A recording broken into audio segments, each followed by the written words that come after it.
Para makita natin anong virtue ng buwan ng Ramadan.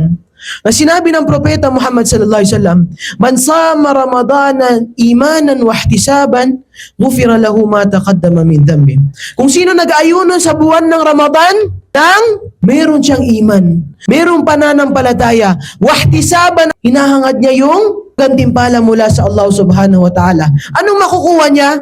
Ghufira lahu ma taqaddama min dhanbi. Papatawarin lahat ng mga naunang mga kasalanan niya.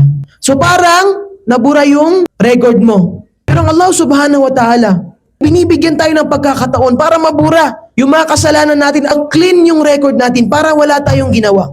Sinasabi ng mga scholar natin, mga taibo, yung isang tao nagbalik loob sa Allah subhanahu wa ta'ala, parang wala siyang ginawang kasalanan. Yung isang tao, totoo siya nagbabalik loob sa Allah, parang wala siya talagang ginawang kasalanan. Kaya hindi natin pwedeng i-judge ang mga tao. Kapag ang isang tao nagbalik loob na siya, ay hindi pwede na ikaw sasabihin mo, kahapon ganito ka, dati ganito ginagawa mo. Kung binatawad na Allah subhanahu wa ta'ala yung mga kasalanan nila, sino ba tayo para ipaalala sa kanila na ito ginagawa mo, kahapon ganito ka, last week ganito, ganyan ka.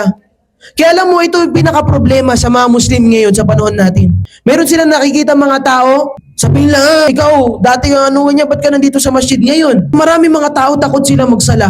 Takot silang pumunta ng masjid. Kasi bakit? Kasi takot sila na sasabihin, kahapon ganito ka, dati ganito, ganyan ka. Bakit ngayon ang banal-banal mo na ngayon? Kapag ang isang tao, meron siyang kaalaman, makikita niya na hindi talaga tama na magsasalita ng ganun.